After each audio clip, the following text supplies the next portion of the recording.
kedatangan tamu nih. Ini dia Ibu Vicky. Ibu Hai. Vicky, hai. Ibu boleh say hi lagi. Halo.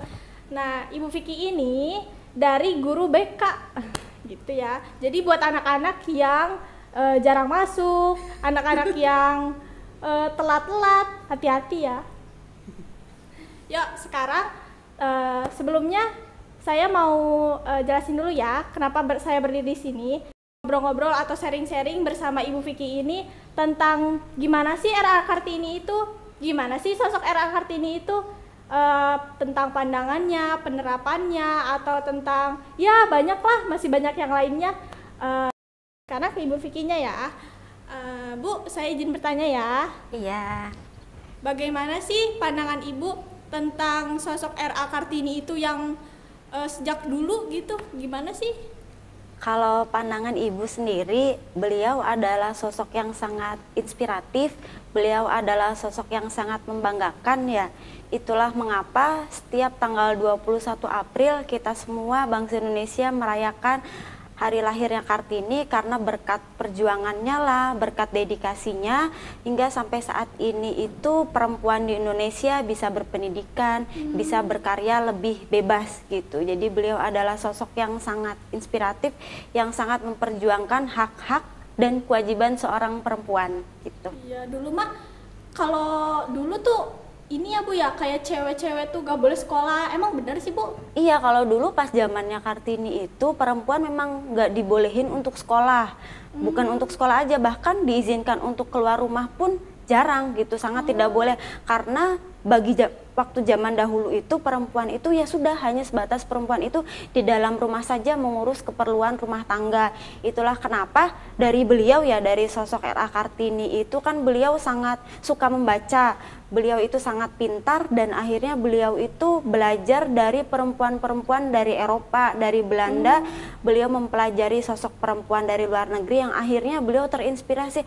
Oh, ternyata perempuan itu boleh ya berpendidikan. Oh, ternyata perempuan itu boleh punya sekolah. prestasi juga, boleh sekolah juga. Jadi akhirnya beliau yang memperjuangkan hak-hak perempuan di Indonesia gitu. Oh, berarti sekarang kita ada di sini tuh berkat RA Kartini juga ya Bu? Iya dong, betul sekali. Jadi berkat beliaulah kita akhirnya bisa bebas untuk Bisa berpendidikan, sekolah, bisa ya. sekolah, Iya, bisa bener juga. berkarya, bisa berprestasi Bisa gitu. bermain, Bu. Saya Iya, suka bisa main, bermain, Bu. bisa keluar rumah gitu. Iya, iya. Dalam tanda kutip, dalam batasan-batasnya. Maksudnya dalam artian tidak sebebas-bebasnya kita diizinkan untuk keluar rumah, kita diizinkan untuk berpendidikan, tentu dalam batasan norma syariat dan agama ya, Iya, Bu. pastinya. Iya, jadi Saya jangan juga kalau malam-malam keluar tuh Bu, nggak dibolehin. iya, itu yang tidak boleh, jangan dianggap bebas. Itu adalah bebas sebebas-bebasnya, tapi bebas dalam artian bebas tetap harus ada aturan yang mengikat seperti itu. Iya. Kalau buat sejauh ini ya Bu ya, Iya. penerapan Ibu terhadap RA Kartini tuh gimana sih Bu? Nah, kalau penerapannya ya mungkin apa yang bisa dilakukan generasi saat ini ya, Iya, untuk mengenang, untuk meneladani sosok Kartini ya. Iya. Yang pertama itu jangan putus untuk membaca. Jadi jangan hanya mendengarkan tapi juga harus membaca ya, karena Supaya Rasul pengetahuannya luas iya ya, Bu, ya? supaya Iya. pengetahuannya lebih luas, karena Rasul juga mengajarkan hal yang pertama itu adalah Iqra, bacalah. Bacalah. Iya, jadi harus rajin membaca, jangan hanya mendengarkan saja tapi juga harus banyak membaca. Yang pertama, terus yang kedua, jangan putus sekolah, dalam artian jangan malas untuk belajar. Iya. Itu yang ketiga, jangan lupa untuk berkarya juga. Jadi selain belajar untuk di sekolah juga harus berprestasi juga di Iya. luar sekolahnya. Jadi hal-hal yang kita punya, yang perempuan punya, misal suka menari kayak Mesya kan suka nari. Iya, itu tetap lanjutkan. Itu jangan hanya belajar di sekolah tapi juga gali potensi yang ada di luar sekolahnya, juga di luar kemampuan akademis gitu. Iya. Terus juga mungkin itu aja, barangkali jangan menyerah, Iya. jangan putus sekolah, jangan lupa untuk berprestasi, gitu aja. Iya tuh buat anak-anak yang jarang masuk, yang suka telat ya Bu ya. Iya. Iya, setuju banget kan Bu? Setuju, iya. Harus harus sekolah supaya bisa berprestasi, terutama buat cewek-cewek nih, supaya bisa kayak sosok RA Kartini gitu kan ya Bu ya. Iya, jadi jangan putus sekolah gitu, jangan jangan merasa bahwa perempuan itu tidak berhak untuk sekolah, perempuan tidak berhak berpendidikan tinggi. Justru di situ kadang kan kita menganggap banyak omongan-omongan ya Bikin insecure, iya bikin minder, udah bikin diem aja, insecure. cewek Nah mah itu lemah. iya, cewek mah udah nggak usah sekolah tinggi-tinggi, udah habis SMA aja udah kamu nikah aja gitu. Udah kamu mah di rumah aja, toh juga nanti setelah nikah juga kamu kan bakal di rumah, Iya, jadi rumah dibiayain tangga gitu. Iya, Nggak kamu usah kan- cari uang. iya jadi Padahal kan kita juga kalau cewek yang berprestasi, yang wah pinter nih, cowok-cowok mah mau ngedeketin ya, Bu. iya itu betul sekali. Jadi cewek mah nggak usah ngejar-ngejar, Bu. Iya, Aduh.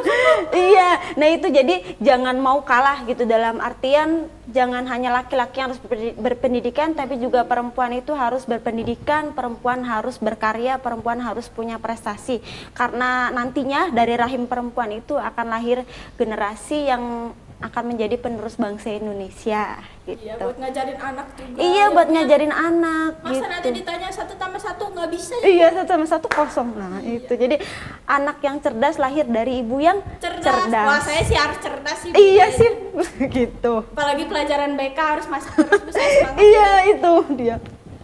Terakhir ya, Bu. Iya, boleh. Kalau harapan ibu gimana sih buat anak-anak zaman now yang sekarang? Kadang kan saya juga, termasuk saya, suka males. Kadang sekolah juga mikirin, aduh belum nyetrika, aduh saya juga suka males, Bu, kadang-kadang. Apalagi kalau pagi-pagi di depan ada anak OSIS, ya saya juga gitu ya, ciput, aduh kos kaki, ya walaupun buat kebaikan juga ya, Bu, Iya. ya tapi kan ya sekarang pandangannya ibu gimana? Kalau Harapan? buat harapan buat pesan-pesan, mungkin ya pesan-pesan buat generasi zaman sekarang, apalagi Mesya ya masih kelas 10 kan, Iya, Mesya ya bener, Bu. masih panjang, perjalanan masih panjang, jadi masih kelas 10 itu masih harus banyak harus yang dipelajari Iya, gitu. Jadi kadang saya juga jangan- kepo-kepo, Bu. nah iya, jadi jangan sekarang, apalagi di zaman sekarang itu akses informasi sudah berterbaran di mana-mana ya, jadi jangan patah semangat untuk mencari informasi, harus pintar-pintar mencari teman, harus rajin membaca, harus belajar dengan giat, dan jangan mudah menyerah gitu.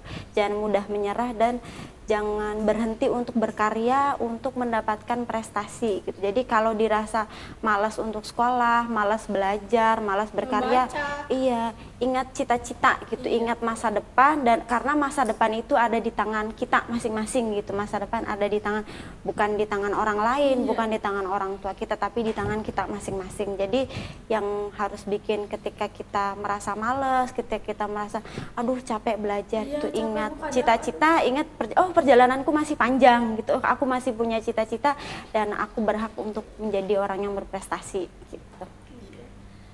Hah, capek juga ya, Bu. Siang-siang jadi aduh.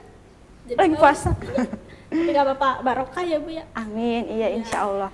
Guys, jadi gitu ya kata Ibu Vicky. Jadi kalau sekarang tuh, di zaman-zaman sekarang tuh, kita harus semangat belajar, nggak boleh telat terus, nggak boleh apa, nggak boleh bolos gitu. Apalagi masih anak kelas 10, belum nanti kelas 11-nya, kelas 12-nya harus dididik apa? Dididik buat disiplin, dididik buat apa? Buat terus sekolah, buat semangat terus. Walaupun lagi puasa sekarang, kita harus tetap semangat ya, jangan bolong-bolong puasanya. Mungkin sekian aja ya dari saya dan Ibu Vicky ini. Makasih ya Ibu sebelumnya. Sama-sama Mesya. Dah, sampai ketemu lagi.